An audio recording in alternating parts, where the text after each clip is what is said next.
All right. Our next speaker is Noah F. Crawford, who is a PhD candidate at Texas A&M University, who studies the social history and military history of the American Civil War era. His research focuses on refugees during that conflict, who they were, how they lived, and the ways in which they influenced the course of the war. His master's thesis, A Matter of Increasing Perplexity, Public Perception, Treatment, and Military Influence of Refugees in the Shenandoah Valley During the American Civil War, won the Outstanding Master's Thesis Award at Virginia Tech.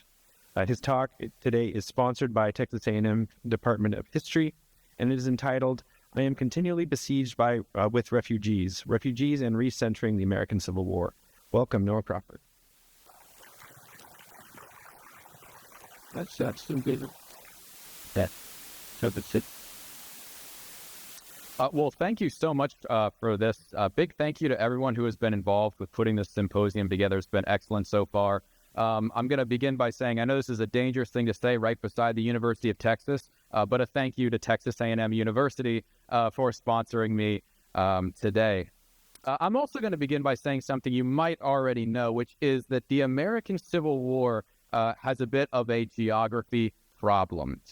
And this is a problem that's prevalent not only in academic sources, but in popular resources as well, including the vaunted National Geographic. Now, I love National Geographic as much as anybody. This is a map of their Battles of the Civil War poster. This map actually hangs in my office. I love this map, but there's something I want you to notice about it. Do you see something missing from this map? All right, I'm taking the laughter to mean yes. If you didn't, let's try another one. This one from an academic source. Now, what better place to get military history than a United States Service Academy? So this is from the West Point Digital History Center, which, by the way, is a fantastic resource for operational history and maps. But once again, the cartographers have made a curious omission. Of the 13 Confederate states, the largest one has been smushed into the margin. Its 5-letter name has had to be turned vertically just to make it fit. I am, of course, referring to the state of Texas. And if you're curious, virtually all maps of the American Civil War have this problem. And granted, I know that I'm at the Save Texas History Symposium, and I don't have to tell you that Texas has a lot of fascinating history. But when I mention the Civil War, Texas probably doesn't come to mind right away, and probably for good reason. Of the 384 engagements identified by the American Battlefield Protection Program, only 5 are in Texas. None of them had over 600 casualties, and none of them hold the decisive classification, the highest classification.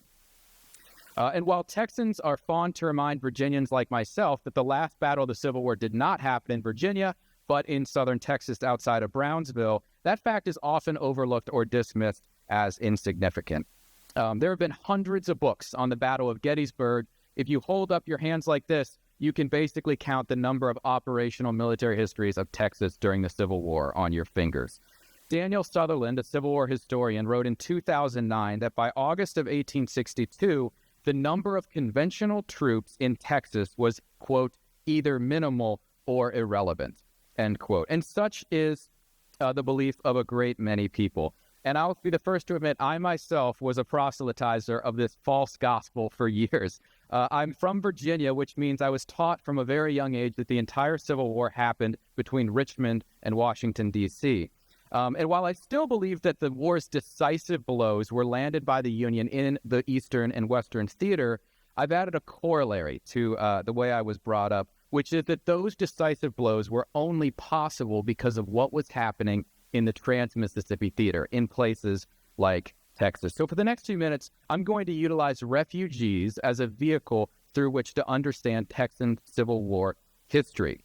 I'm going to use refugees not only because I think it's an important aspect of the Civil War that until recently hasn't been talked about much, but also because refugees and the border crisis in Texas during the war allows us to understand the war's international and larger implications. So when I mentioned the Civil War refugee crisis, most of people are not even aware there was a Civil War refugee crisis. Of the 70,000 books written on the American Civil War, only about a dozen until very recently have been written about displacement, which is ironic because at the time, everybody was writing about displacement.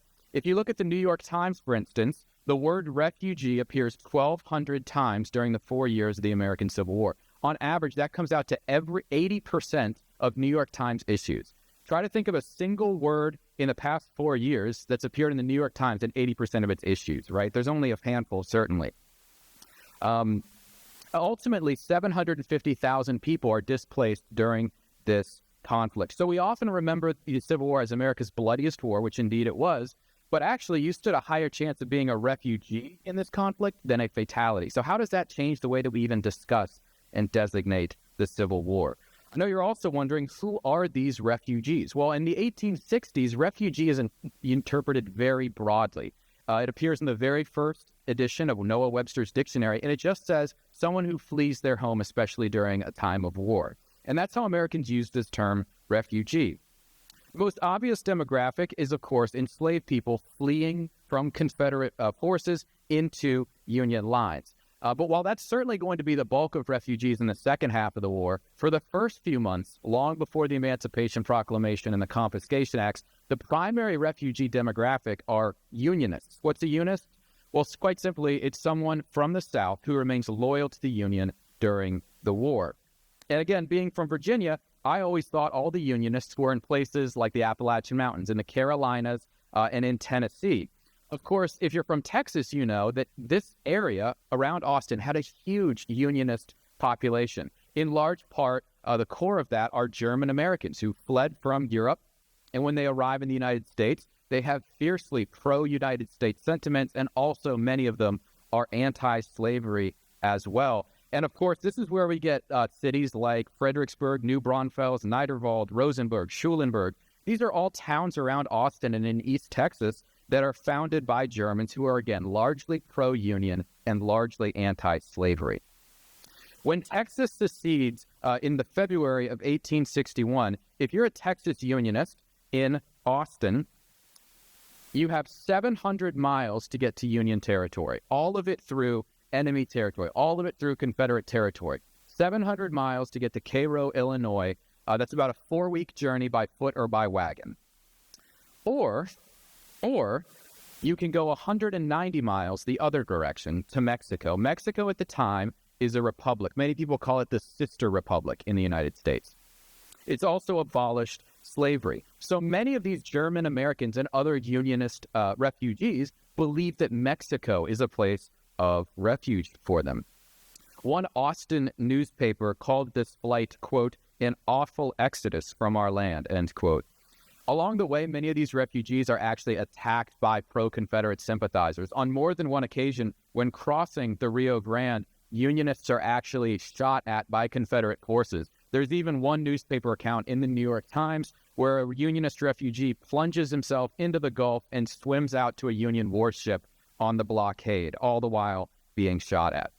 This is important because even from the first days of the Civil War, Northerners are hearing these stories in newspapers. And right from the beginning, this seems to reinforce the righteousness of the Union cause. Northerners see what's going on with these refugees fleeing, the abuses that they're suffering that are causing their flight and during their flight, and believe that this just reinforces the righteousness of the United States' cause. That the Confederates are despots who are throwing loyal people out of their homes violently. Also, something else you'll notice about these past two maps, notice what is on these maps? Texas, front and center, very big. At the time, Texas is recognized by cartographers and people as a critical aspect of this war. So to get into kind of the meat of this, Leonard Pierce Jr. is the consul general for Mexico. He arrives in Matamoros, just on the south side of the Rio Grande in Mexico in early 1862, and he finds the American consulate there actually burned to the ground. Many of the citizens of Mexico see this Unionist flight into their states and their country as another American invasion. Remember, this is just 13 years after the United States has been at war with Mexico. Many citizens in Mexico have no desire to see Americans spilling southward into Mexico. The consulate is burned to the ground. A number of American refugees are hung in the streets of Matamoros. Leonard Pierce writes to Secretary of State William Seward, quote, I am continually besieged with refugees, most of them without funds, who expect me to send them north, end quote. And so many people are wondering what these refugees are going to do. What should be done with them, in other words? The common mindset among Northerners at this time is that they're martyrs for the Union, that they're subjects of pity. But while women and children are the subjects of pity, the male Unionists, are intended to join and fight to take back their homes. Notice this. This is an 1861 lithograph. Here's a Unionist refugee. What's he holding? He's holding a rifle. He's wearing a blue coat, the traditional color of the United States Army. He's got a powder horn slung over his shoulder. He's got one military boot on and civilian pants. This is supposed to embody the citizen soldier idea that Americans love to think of themselves about, especially at this time. And so this is the way that many people in the North hope that refugees will take up arms and fight the Confederates who have thrown them out of their homes. The American vice consul in Monterrey, Mexico, says in 1862, quote, "There would be no difficulty in quickly filling up a regiment of refugees now in Mexico and Union men in Texas," end quote. And that's exactly what happens. So Edmund J. Davis famously petitions personally to Abraham Lincoln to raise a regiment of Unionists in Mexico to launch raids into Texas. That's what happens. Lincoln gives it his blessing, and Edmund J. Davis forms the 1st Texas Cavalry of the United States. And they do just that. They conduct raids from Mexico into Confederate Texas. They're primarily hitting the Confederate economic veins and arteries, if you will, of the Confederacy, which is, of course, cotton. They launch raids into Texas. They destroy cotton warehouses. They burn depots. And so this is starting to cause the Confederate economy to wobble even as early as 1863. The primary Confederate commander in this area, here's William Seward, who again is having to deal with all this, is a man by the name of Edmund Kirby Smith. And again, for years, historians have kind of overlooked this entire trans-Mississippi theater of which Texas is a part. Recall, quote, "minimal or irrelevant" is how one historian has described it. Well, Edmund Kirby Smith is going to entrust Colonel John Ford with managing this chaotic situation. So he gives John Ford command of the sub-district along the Rio Grande. In other words, the Confederate forces on the border. And he trusts Ford with kind of trying to get a grip on this situation, to stop these Unionist raids into Texas, to secure the border against any incursions from these Unionist regiments like Davis's. And Ford is immediately overwhelmed. You can read his correspondence. Almost every letter, he's begging for more men. In fact, Ford and his subordinates are going to launch raids into Mexico during the war just for the purpose of trying to round up these Southern Unionists. So again, these Unionists are launching raids into Texas, fleeing into Mexico, and the Confederates are following them across this international border into Mexico by the hundreds to try to stop them. And again, when I mention this, you might wonder just how many men the Confederates are actually putting on the border. Is this a priority for them? Perhaps a couple hundred men? In reality, in 1862, John S. Ford has 4,300 men tasked just with defending the border between Texas and Mexico. That's not even counting other Confederate forces in Texas. That's not counting forces in New Mexico or in West Texas. That's just 4,300 troops to stop Union refugees from fleeing into and launching raids from Mexico. And by the way, this doesn't end in the middle of the war as the situation deteriorates militarily for the Confederacy. Just 10 days before Appomattox Courthouse, right before the end of the war, there's 55,000 Confederate regular troops in the Trans-Mississippi Department. 55,000. That's twice as many as Robert E. Lee surrenders at Appomattox Courthouse. All these numbers show that Texas is no sideshow, right? The Confederates believe that defending Texas and its economic output, including cotton, is a priority for them. And so what does that mean for Abraham Lincoln? Abraham Lincoln believes that means he has to knock Texas out of this war. And that's what he's going to try to do. On the left is Nathaniel P. Banks, not exactly the best general the Union's going to put in the field during this war, but he is entrusted with 20,000 men to plant the Union flag in Texas in 1864. When he does so, he advances from New Orleans up towards Shreveport, Louisiana, just near the Texas-Louisiana line. Outside of Shreveport, he is defeated and retreats back to New Orleans. This is called the Red River Campaign, and it's something that most people east of the Mississippi River don't really know anything about. It's ironic that this Red River Campaign is the very reason that most people don't think of Texas in the Civil War, even though it was fought for control of Texas. Smith and these other Confederate commanders pulled every available man they could from Texas and other places, except the border, to form an army to fight Banks and Shreveport. And although they're successful, this creates a huge irony for us. The irony is that you haven't heard about Texas as important in the Civil War.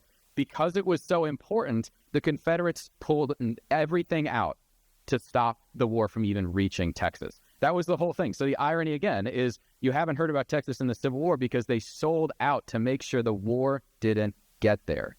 And notice how I said every available man. That's because throughout the entire war, despite all these pleas that the Confederate authorities east of the Mississippi River make at places like Vicksburg, Atlanta, Richmond, and Petersburg, Kirby Smith repeatedly says he can't spare anyone. Throughout the entire war, it doesn't matter if all they have to do is cross the river to go to the relief of sieges like Vicksburg. They never send sizable troops to the Eastern Theater. And I'm not trying to kind of armchair general this in hindsight, but I think it's important to know that even if these soldiers aren't breaking the sieges of Vicksburg, Atlanta, or Petersburg, this still shows you where the Confederate priorities were. They would rather risk losing these critical places like Atlanta than risk taking troops off of their border with Mexico. So with all that in mind, now that we see the dimensions of the refugee crisis and how refugees are influencing the actual operations of the war, let's talk for just a few minutes about the transnational nature of this, because we have to see how this connects to international affairs at the time. Now, of course, Mexico is in the midst of its own domestic strife. Of course, Maximilian I has been installed as the, at least in name, Emperor of Mexico. He's backed by Napoleon III's French legions. And despite being the old enemy of 1846, many Northerners, many people in the United States, believe that Mexico is still a sister republic. It has Republican virtue, it's a democratic state, and so their cause is one with Mexico's. And this isn't just a speculative thing. Northerners themselves are explicitly connecting their cause with that of Mexico. In 1862, the Chicago Tribune says that Lee's proclamation when he invades Maryland is like that issued by the French invaders of Mexico, a singular similarity in phraseology as well as in the failure of the people to respond. And others say that many Mexicans are pretty much all with us in their sympathies. The truth is, many of them would be glad to fight under the stars and stripes, end quote. That's from the New York Times. Lastly, the American Consul General to Cuba says that the French are invading Mexico, quote, not more to threaten republicanism in Mexico than in our own territories. Our cause seems to me, therefore, identical with that of Mexico. So this is a transnational Republican sentiment that people around the world are recognizing, including in France itself, where within 2 decades of the war, the Statue of Liberty will be constructed and sent to the United States as a tribute to its defense of Republican and democratic principles. Speaking of France, really quickly, when the Confederacy does die, many people think that the war is only half over. Many Northerners believe that republicanism still needs to be defended abroad. That's why Ulysses S. Grant sends 40,000 veteran troops to Mexico, and he doesn't send a diplomat at their head. He sends Philip Sheridan, a guy who he knows can be a fighter. Philip Sheridan himself says that he was sent to the border, quote, to impress the imperialists with the idea that we intended hostilities, end quote. Now, no open war does break out with Mexico, but what does all this mean? It means first that refugees who raided from Mexico into Texas tangibly damaged the Confederate economy, but more than that, they also drew thousands of troops away from Confederate armies in the East that badly needed those reinforcements. Second, that these refugees' refuge in Mexico made it clear to Northerners and people around the world, correctly or incorrectly, that this was a transnational struggle to promote republicanism and emancipatory principles. By saving Texas's Civil War history, we're also telling an important part of international emancipation history. So the next time you see a map of Civil War America, make sure you bump its focus a bit to the west to show how refugees can help us recenter the Civil War in world history. Thank you so much. Big that. Slash,